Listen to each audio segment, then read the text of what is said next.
A lot of Eagles news and notes. Let's dive right into it now.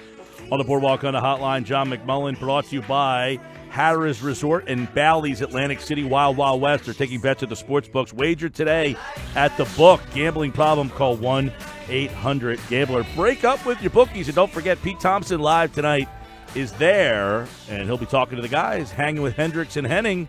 It's coming up from 6 to 8 right here on 97.3 ESPN. John, let's dive into the news. Jernigan back at practice today. Give us the lowdown. What does that mean? I mean, do we anticipate seeing him Sunday night? Is this just, hey, hold your horses there? What do we got? No, it's hold your horses. This starts the clock where it's got 21 days, basically, and the Eagles can make a decision at that point whether they want to add him to the active roster or shut him down for the entire season. So basically there's a walkthrough today, not a real practice, but he was cleared. He participated. So that 21-day window starts. Now, the Eagles can activate him anytime they want on the 53-man roster, but they have the full 21 days. It's extremely unlikely he'll play this week. The hope is obviously by starting this process is that he will be back sometime in the next 3 weeks unless the practices show he's just not ready. So basically the clock has started with Tim Jernigan. What does he add to this defense that they're currently lacking that you say, getting Tim Jernigan back, they'll have this now? Well, he's a very good player. I think people have seen the Eagles last season versus this season. The interior of their defense, they tried Destiny Bayo. Haloti Ngata at times is effective as a two-down run stuffer, but he had the calf injury, was out for 3 games, and is obviously an aging player.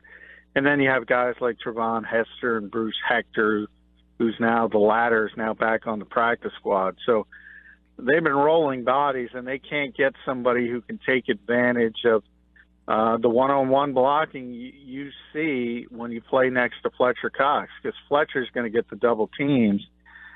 Tim Jernigan's a good player, and he's the kind of guy that if he's healthy, he can take advantage of that. And you saw some of the dominance the Eagles had last season versus this season. They still have a very good defensive line, but I think everyone recognizes it hasn't been as good as last season, and one of the reasons why is because Tim Jernigan hasn't been there. John McMullen at JF McMullen. Jernigan could be back maybe as early as week 11. I think they play the Saints that week, which has been flexed, right? Yeah, that game has been flexed to the national window at 4:25. And then the Vikings-Bears are flexed to Sunday night. So it's getting to that point of the season. And by the way, that kind of indicates, obviously, the Saints are relevant, but it kind of indicates that the NFL itself sees the Eagles as still relevant, and they are, because a bye week can't go any better than it's gone for the Philadelphia Eagles. I mean, when you see what happened to Washington, forget about losing the battle.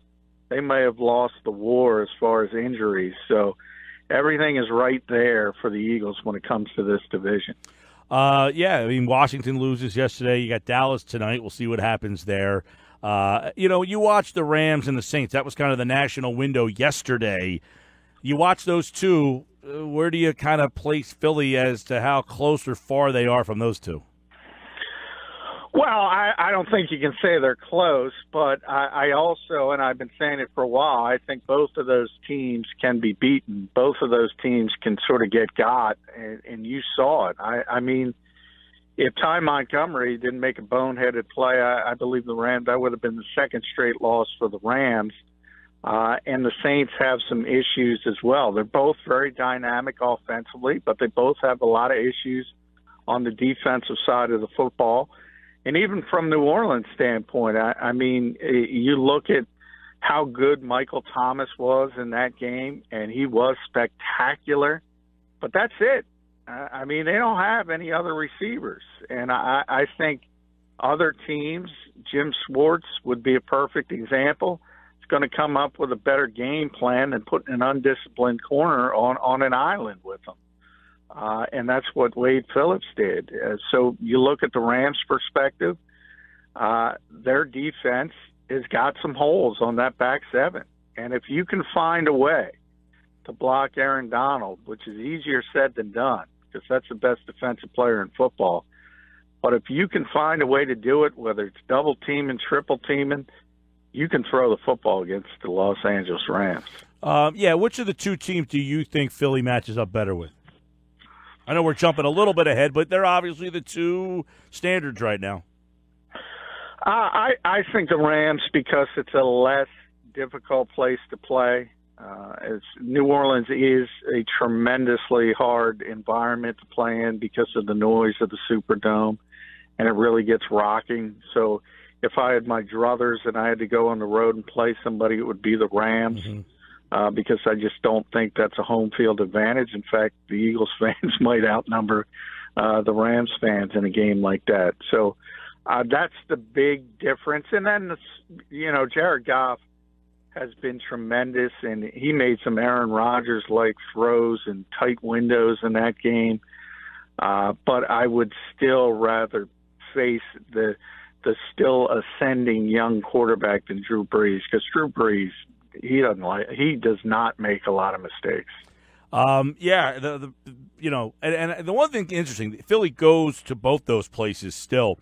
If you were to suggest that the Eagles, let's just say they beat the Saints in Week 11. If you have to beat the Saints twice in their building in the same season, I find that to be very far-fetched to believe is going to happen.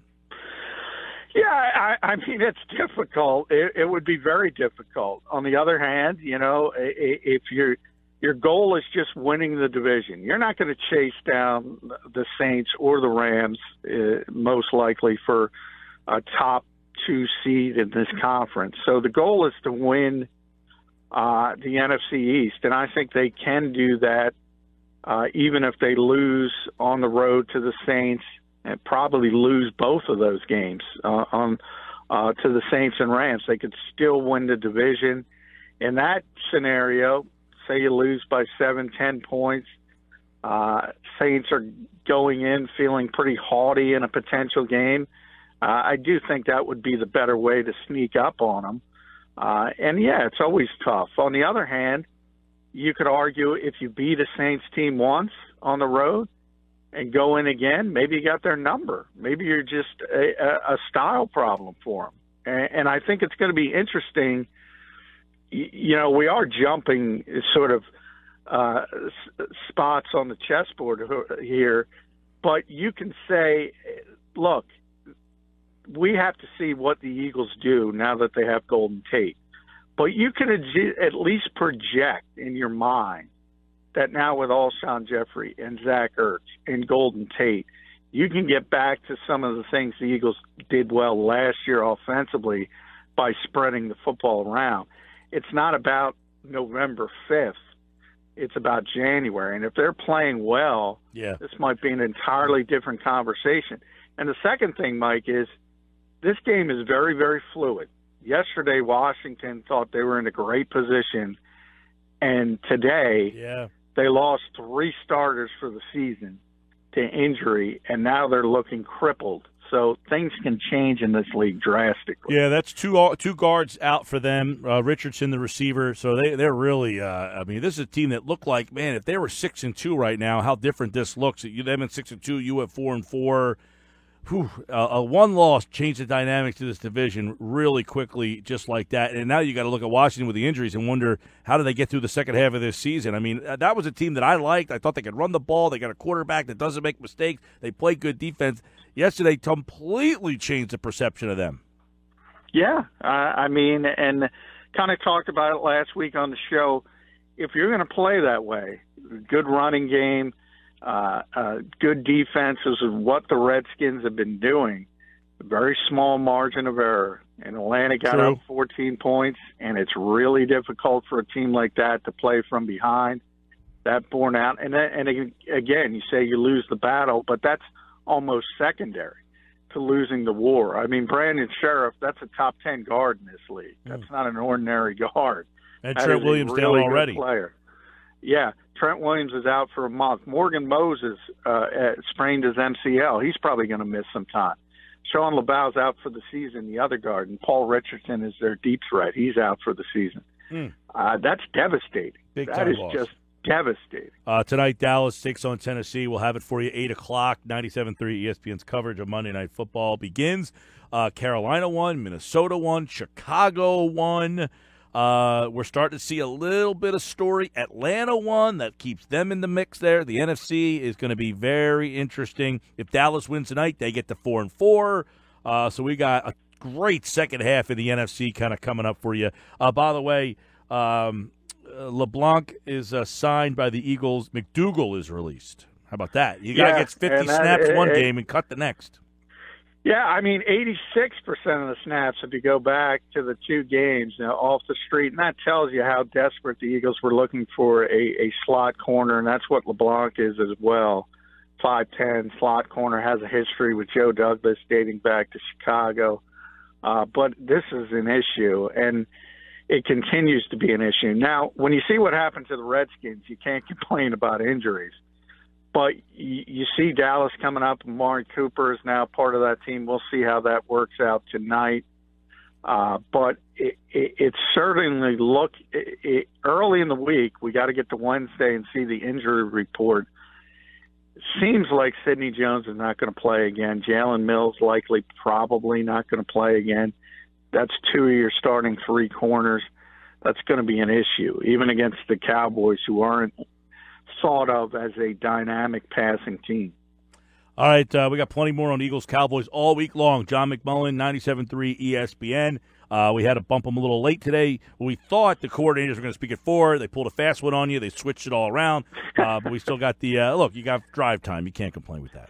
Yeah, they're always trying to trip us up, Mike. Always trying to trip us up. All right, man, this is a big week. We'll see what Dallas does tonight. If Dallas wins, makes this game Sunday night even bigger. If Dallas loses, you can put them in the rear view, put them in the dust. So let's see. Big matchup Sunday night. Thanks, pal. Thanks, Mike.